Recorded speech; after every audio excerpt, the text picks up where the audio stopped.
আমাদের হাতে এখন একটা সমস্যা আছে।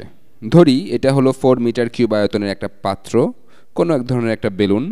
কেবল একটা ধরনের গ্যাসের অণুর বদলে এখানে আছে 3 ধরনের গ্যাসের অণু, কিছু অক্সিজেন অণু, কিছু হাইড্রোজেন অণু এবং কিছু নাইট্রোজেন অণু। সমস্যাটা আমাদের বলছে যে এখানে পুরো গ্যাসের ওজন 2.1 কিলোগ্রাম। এর মধ্যে ভরের হিসাবে 30% অক্সিজেন, 2.86% হাইড্রোজেন এবং 66.67% হলো নাইট্রোজেন অণু। আমাদের যেটা বের করতে হবে সেটা হলো স্ট্যান্ডার্ড টেম্পারেচারে বা 0 ডিগ্রি সেলসিয়াস তাপমাত্রায়, বা আমরা জানি 273 ডিগ্রি কেলভিনে বের করতে হবে কি পরিমাণ চাপ এই পাত্রের গায়ে পড়ছে। এটা একটা নতুন ধারণা। আমাদের প্রত্যেকটা গ্যাসের পার্শিয়াল প্রেশার বের করতে হবে এই গ্যাসগুলোর, অর্থাৎ মোট চাপের কতটুকু এদের প্রত্যেকে দিচ্ছে। ভেবে দেখুন, এই হলো পাত্র এবং এই 3টা গ্যাসের প্রত্যেকে কিছু চাপ আসবে এই নীল, হয়তো অক্সিজেনটা হলো এই নীল গ্যাসটা, তো নীল গ্যাসটা দেয়ালে ধাক্কা খাচ্ছে, হাইড্রোজেন ধাক্কা খাচ্ছে, হয়তো হাইড্রোজেনগুলো হলুদ গ্যাসগুলো, আর কিছু প্রেশার আসবে দেয়ালে নাইট্রোজেনের ধাক্কা দেওয়ার ফলে। ধরি নাইট্রোজেন হলো বাদামি রঙের গ্যাসটা, তো নাইট্রোজেনের জন্য যে পার্শিয়াল প্রেশার তৈরি হবে সেটা বলতে বোঝাবে ব্রাউন অণুগুলোর দেওয়া ধাক্কা বা ধাক্কা খাবার হার। দেখি আমরা এটা বের করতে পারি কিনা। মোট চাপ হিসাব করতে প্রথমে আমাদের বের করতে হবে মোট যে অণু আমাদের আছে তার সংখ্যা। এটা যেভাবে বের করা যাবে তা হলো এই গ্যাসগুলোর মোট মোল সংখ্যা থেকে। তো আমাদের 2.1 কিলোগ্রাম গ্যাস আছে, আমি লিখছি। যদি আমাদের 2.1 কিলোগ্রাম, আমরা কাজ করছি, যদি আপনি নাইট্রোজেনের মোল সংখ্যা জানতে চান তবে আমাদের আছে, এটা আমি নাইট্রোজেনের রঙে করছি। নাইট্রোজেনের মোল সংখ্যা দেওয়া আছে 66.67%। এই 2.1 কিলোগ্রাম বা 2100 গ্রামের মধ্যে 66.67% হলো নাইট্রোজেন। তো এটা গ্রামে বের করি, কারণ আমরা জানি অণুর ভর হিসাব করা হয় গ্রামে। এভাবেই করতে হবে এমন নয়, কিন্তু এভাবে করলে সাধারণ ভরের একক এবং অ্যাটমিক ম্যাস ইউনিটের সাথে সামঞ্জস্য থাকে। তাহলে এটা হলো 2100 এর 2/3, অর্থাৎ 1400 গ্রাম। 1400 গ্রাম নাইট্রোজেন। এখন এই নাইট্রোজেন অণুর মোলার ভর কত? আমরা জানি নাইট্রোজেনের পারমাণবিক ভর 14। এই অণুতে 2 পরমাণু নাইট্রোজেন আছে, তাই এর পারমাণবিক ভর 28।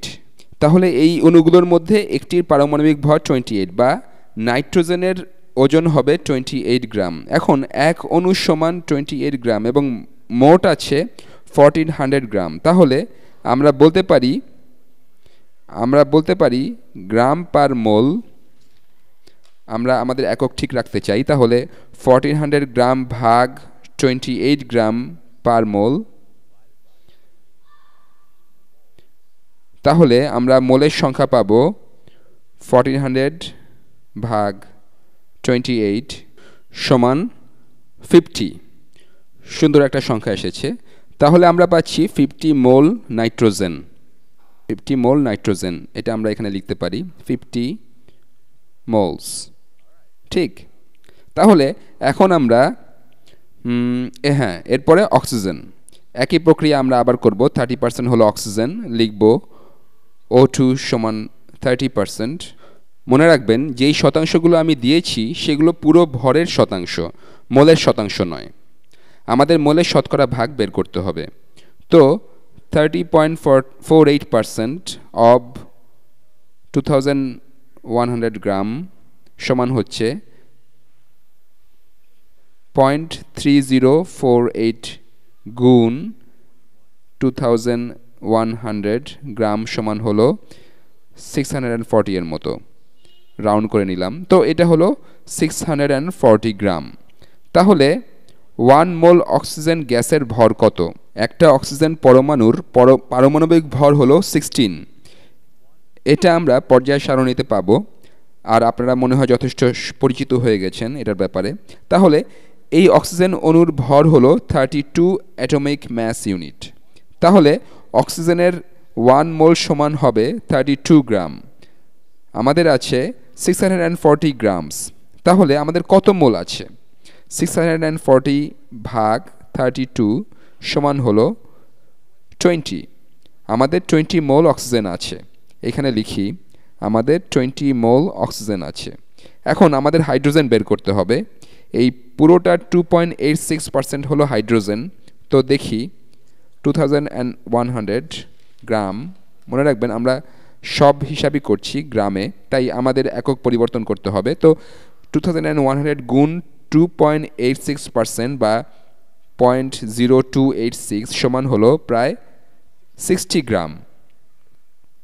তাহলে হাইড্রোজেন এই পুরোটা 2% হলো 60 গ্রাম। তাহলে হাইড্রোজেনের 1 মোলের ভর কত?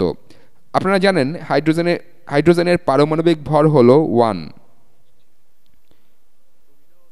এতে বেশিরভাগ সময়ই নিউট্রন থাকে না, তো এর পারমাণবিক ভর হলো 2 আর মোলার ভর হলো 2 গ্রাম। তো হাইড্রোজেনের 1 মোল হলো 2 গ্রাম, 1 মোল হচ্ছে 2 গ্রাম, আর আমাদের আছে 60 গ্রাম। তাহলে 60কে 2 দিয়ে ভাগ করলে আসে 30 মোলস। ব্যাপারটা মজার, আপনারা দেখছেন এই পুরো মিশ্রণটার একটা ক্ষুদ্র অংশ হলো হাইড্রোজেন, অথচ হাইড্রোজেনের কণার বা অণুর সংখ্যা এখানে অক্সিজেনের অণুর সংখ্যার চাইতে বেশি। এর কারণ প্রত্যেক হাইড্রোজেন অণুর ভর 2, যেখানে অক্সিজেন অণুর ভর 32। যেহেতু এখানে দুটো অক্সিজেন পরমাণু আছে, তো আমরা দেখলাম যে এখানে অক্সিজেনের চাইতে হাইড্রোজেনের কণার পরিমাণ বেশি, আর কণার উপরই চাপ নির্ভর করে। চাপ এবং আংশিক চাপের ক্ষেত্রে ভর জরুরি নয়। প্রথমে আমরা যা বের করলাম তা হলো কতটা কণা ঘুরে বেড়াচ্ছে।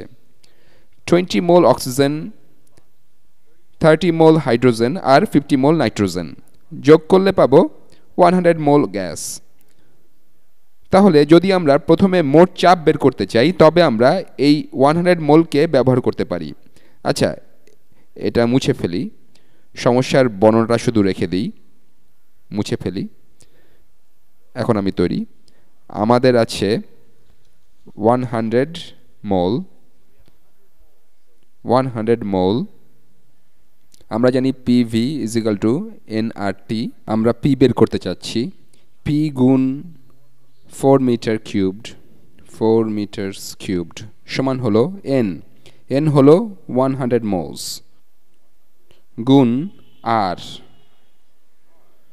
এই জায়গাটা খালি রাখি, কোন আরটা ব্যবহার করব তা বের করব, গুণ তাপমাত্রা, মনে রাখবেন কেলভিন ব্যবহার করব। 0 ডিগ্রি সেলসিয়াস হলো 273 ডিগ্রি কেলভিন। এখন কোন আরটা আমরা ব্যবহার করব? আমি আর এর মানগুলো লিখে রেখেছি। আমরা মিটার কিউব ব্যবহার করছি, লিটার নয়, তাহলে এটা ব্যবহার করা যায়। 8.3145 মিটার কিউব প্যাসকেল পার মোলস কেলভিন। তো এটা হচ্ছে 8.3145 এবং এককগুলো, আচ্ছা এখানে লিখি, এককগুলো এখানে লিখি। এরা হলো মিটার কিউব প্যাসকেল ভাগ মোলস কেলভিন, এবং আমাদের তাপমাত্রা ছিল 273 ডিগ্রি কেলভিন। আমরা এখন ডিমিনিশনাল অ্যানালাইসিস করব, দেখি এককগুলো ঠিক আছে কিনা। এই m কিউব দুটো কেটে যাবে যদি আমরা উভয় পক্ষকে m কিউব দিয়ে ভাগ করি। মোলগুলো কেটে যাবে যেহেতু এরা হর ও লবে আছে। একইভাবে লবের কেলভিন ও হরের কেলভিন কাটবে, তাহলে থাকে প্যাসকেল।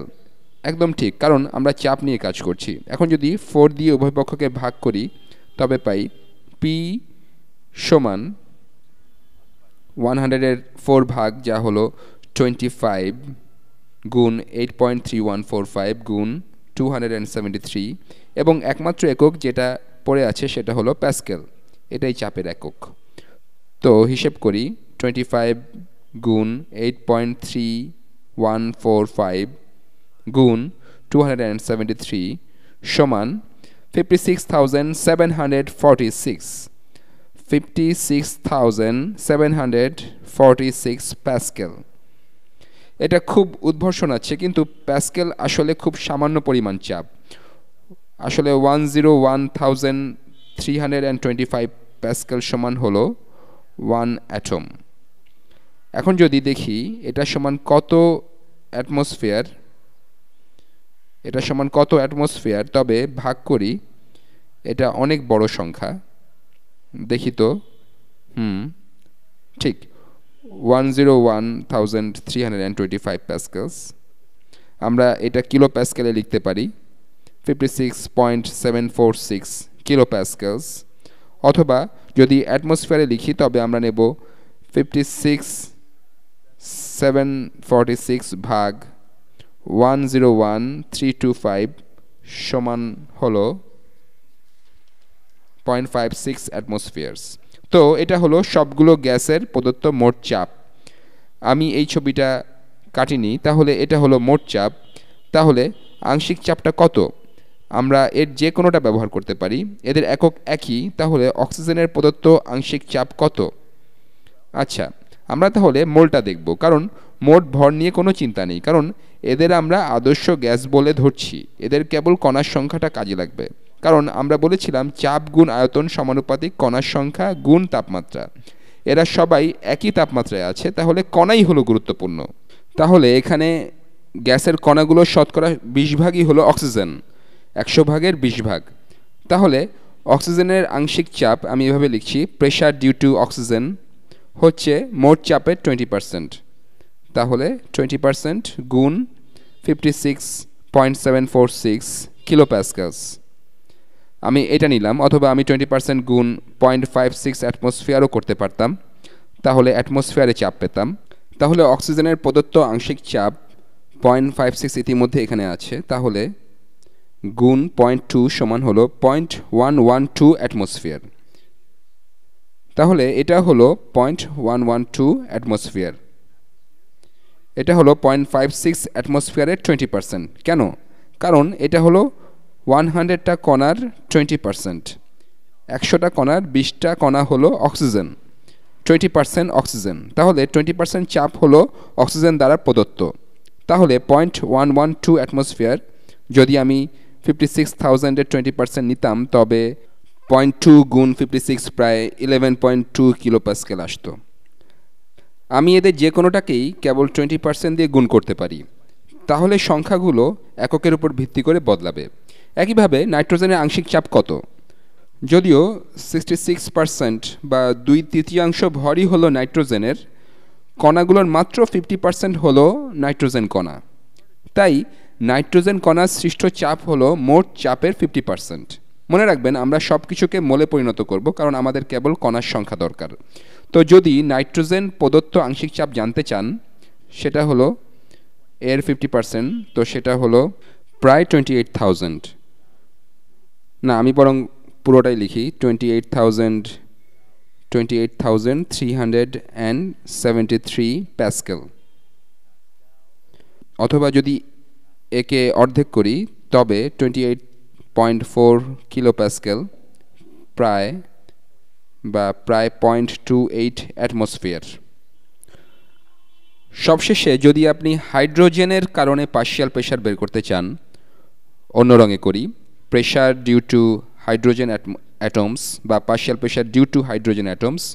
যদিও হাইড্রোজেনের ভর মোট ভরের খুবই সামান্য, এটা কিন্তু অণুগুলোর সংখ্যার 30%। কণার গতি বা ধাক্কাই আসল, ভরটা নয়। তাহলে কণার 30%। মনে রাখবেন, গতিশক্তির বেলায় যাদের ভর কম তারা বেশি গতিশীল, তাই তাদের গতিশক্তি বা টেম্পারেচার বেশি। হয়তো আমরা এভাবে ভাবতে পারি যে হাইড্রোজেন নাইট্রোজেনের চেয়ে বেশি দ্রুত বেগে চলে।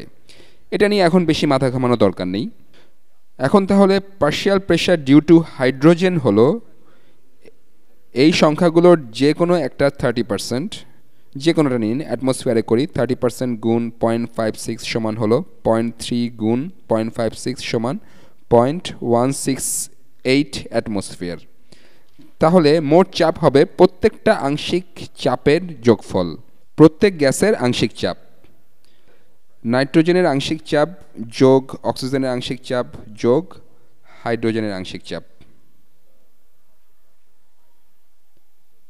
তো আমরা পেয়েছি এটা হলো 0.28 অ্যাটমসফিয়ার, অক্সিজেন ছিল 0.112 অ্যাটমসফিয়ার এবং এটা ছিল 0.168। এবং যদি এই তিনটা যোগ করি তবে অবশ্যই 0.56 অ্যাটমসফিয়ার পাবো, যেটা হলো সিস্টেমের মোট চাপ। যাই হোক, এটা একটা বড় সমস্যা ছিল। আসল বিষয়টা হচ্ছে প্রত্যেকটা গ্যাস মোট চাপের যতটুকু অবদান রাখে তা হলো মোট কণার শতকরা যত ভাগ তার কণা তার সমানুপাতিক। আশা করি আপনারা বেশি একটা কনফিউজড হন নাই।